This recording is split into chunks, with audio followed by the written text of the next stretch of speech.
Hey there, and welcome back to the Deep Dive. Today, we're diving into a topic that's probably touched all of us, and we're guided completely by the stack of source material you've sent over. We're really aiming to extract the sharpest insights, the most practical steps directly from this material. That's right. And the topic today is stress. It feels like, well, a constant in modern life, doesn't it? But the sources you've shared, and they seem to pull from like a clinical psychologist to maybe a stress management coach, they offer a really useful structure. Okay. So our goal is to dig into their points, understand exactly what stress is, why it impacts each person so differently, and how we can proactively prevent, manage, maybe even eliminate it, but only based on what's here in front of us. Right. So it's about getting beyond just feeling overwhelmed and figuring out how to actually navigate it, using the wisdom distilled right here.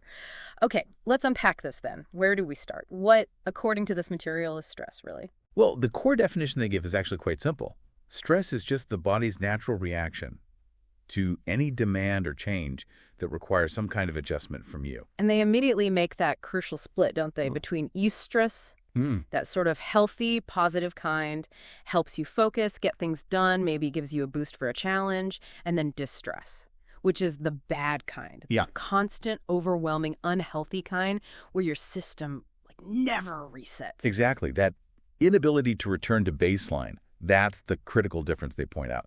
And the sources highlight something really interesting about why we react so intensely, especially to modern stressors. Oh, yeah. What's that? Well, they talk about this biological mismatch. Basically, our ancient stress response, it evolved for physical threats, literally running from a lion or something. Okay. Our biology hasn't fundamentally changed much. Yeah. But the demands today, they're mostly non-physical, right? Emails, traffic, deadlines, social media pressure. So our brain, wait, are they saying our brain, like the amygdala, that little fear center, basically can't tell the difference? Traffic equals tiger. Essentially, yes. Yeah. That's the gist of it. The sources explain that your amygdala fires off the same alarm bells. It floods your system with stress hormones. They mention cortisol and adrenaline specifically. It's preparing your body for physical fight or flight. But you're just sitting there in traffic. Yeah. Or at your desk. Precisely. And that's why you feel it physically. Your shoulders tense up, your heart races, you feel edgy. That's the same ancient system kicking in, but without the intended physical release. Wow. Okay, that makes so much sense why chronic stress feels so physical then. Understanding that biological plumbing, it really explains a lot. It does. And it shows us that the reaction itself is kind of automatic. Yeah. The key, which they get into, is learning how to respond to that reaction. Okay. Now, here's something the sources bring up that might seem, well, a bit counterintuitive at first. They say stress isn't just about the event itself. It's dramatically about your perception of it. Yes. This is what they call cognitive appraisal. It's like the filter, Yeah. the lens through which you see a challenge or a demand. Right. We use the example of two students facing the same exact exam. One student appraises it as a challenge they can rise to that leads to eustress, right? It Yeah. motivates them to study. Okay. But the other student appraises it as an insurmountable threat, and that leads to distress, maybe causing panic or just freezing up. And they back this up with that anecdote, the one about the two teachers. Oh, yeah, that was a good one. Facing really similar job demands, similar pressures, but one felt totally burned out, overwhelmed, while the other, okay, they were tired, sure, but still motivated, still effective. And the sources pin this difference squarely on mental framing. Exactly. The teacher who coped better, according to these sources, used things like positive self-talk, maybe some mindfulness techniques.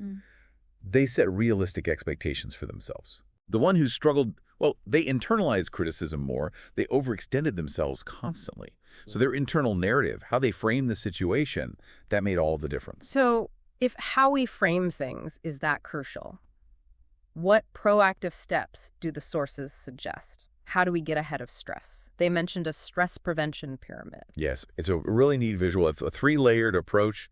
And the base, the foundation, is what they call lifestyle foundation. Lifestyle, okay. These are presented as pretty much non-negotiables for building resilience against stress. And the first one they really hammer home is sleep.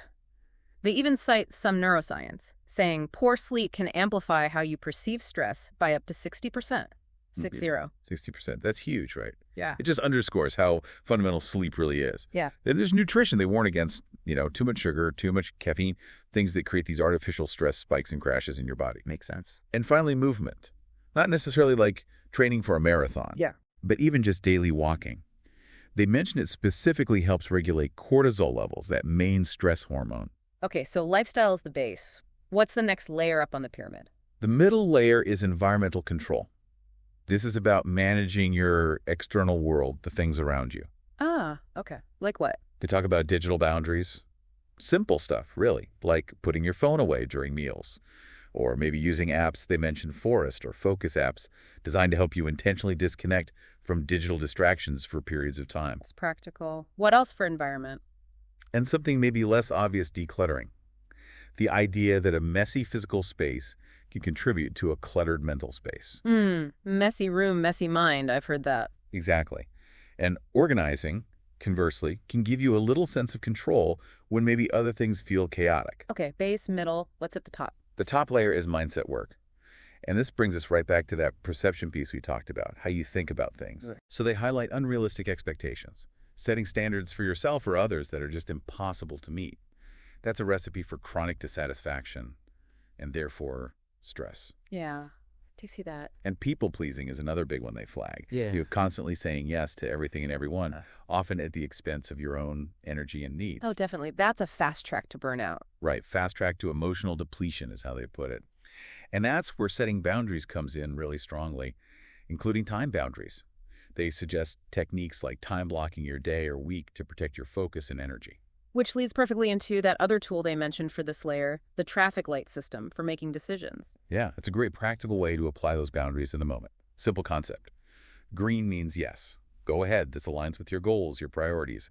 Yellow means pause. Take a breath. Reflect. Is this obligation really worth your limited energy right now? And red is just a hard no. Protect your energy. Decline the request or commitment. It's about consciously choosing where you invest yourself. I like that. Green, yellow, red. Simple but effective. That whole pyramid structure, it really gives you a clear framework for building resilience, doesn't it? It's not just one thing. Exactly. It shows how the different pieces work together. The foundations support the higher level mindset work. It's about building a whole system for yourself. But, okay, even with the best prevention, life happens. Stress will still hit sometimes. So the sources also talk about having an emotional toolkit for those moments, right? When stress just flares up. Yes, this is crucial. For when you're right in the thick of it, feeling overwhelmed, what do? The first tool they mention is breathing.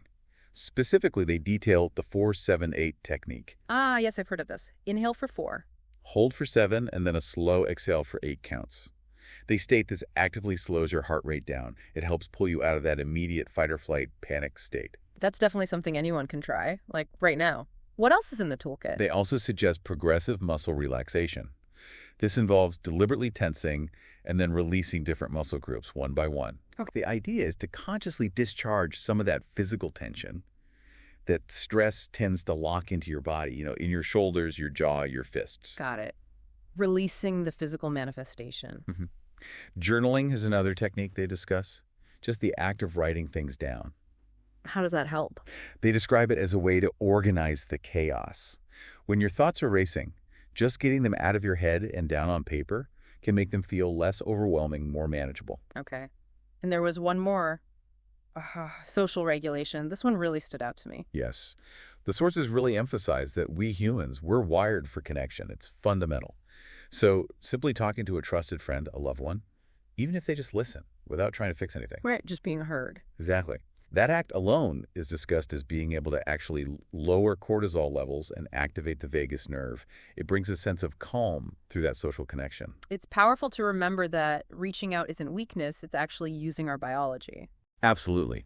Having a few of these tools, breathing, relaxation, journaling, connection, readily available means you can actively intervene when stress spikes instead of just feeling swept away by it. Okay, so we've got prevention, we've got management in the moment. Yeah. Now, the sources also talk about eliminating unnecessary stress, which sounds ambitious. It does, but they offer a really powerful guiding principle here.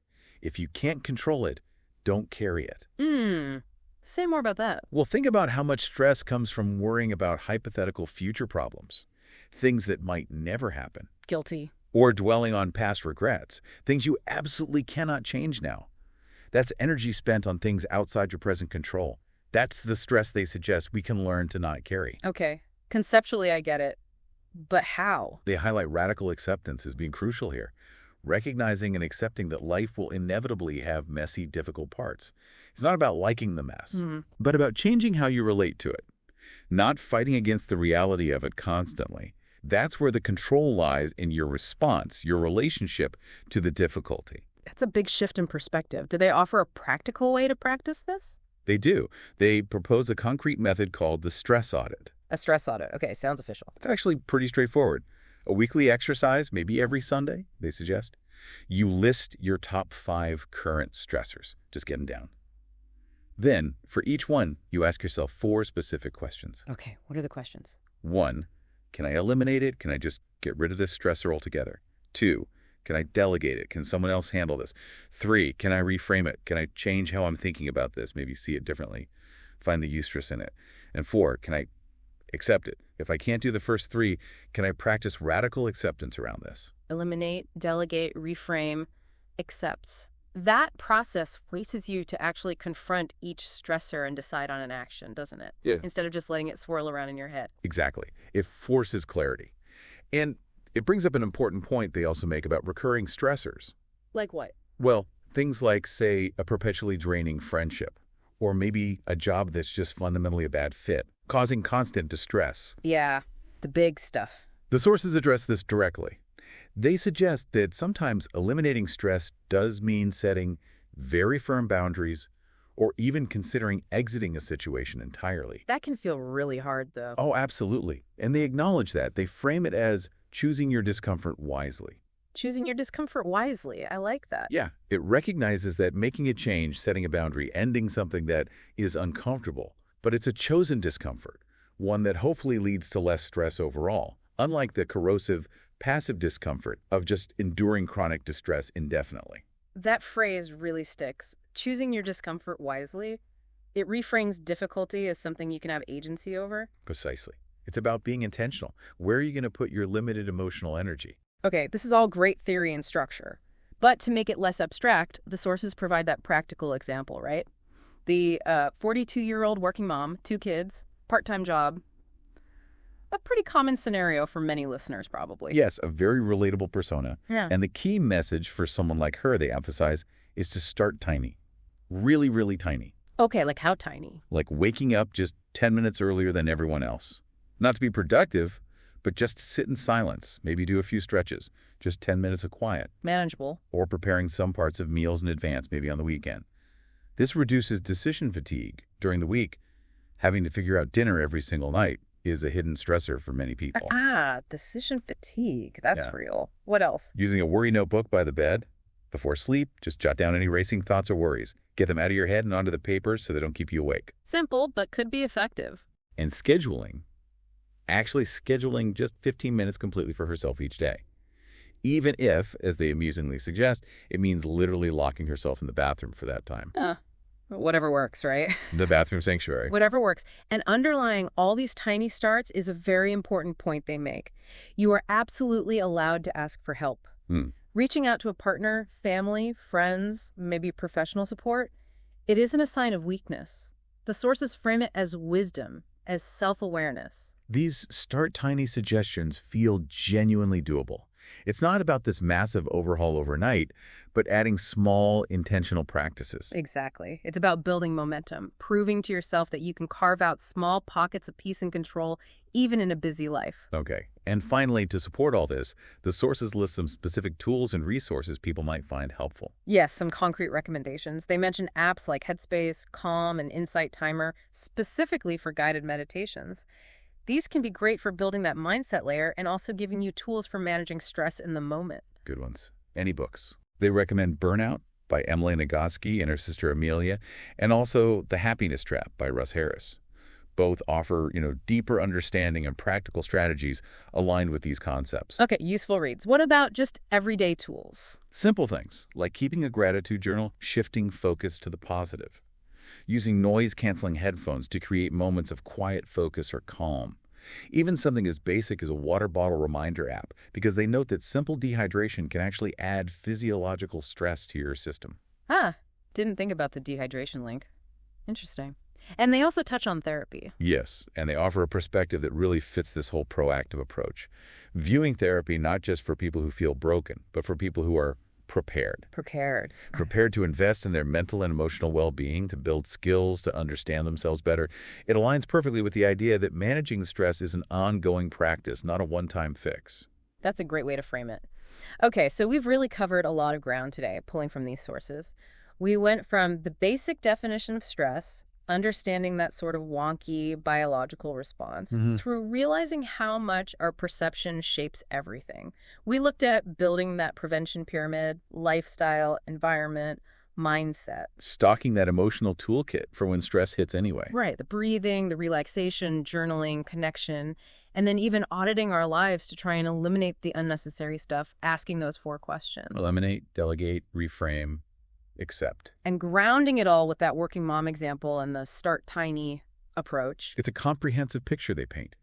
And the sources leave us with 2 really powerful summary thoughts, almost like final takeaways. Okay, what are they? From one perspective, the advice is, don't wait until you break to start caring for your mind.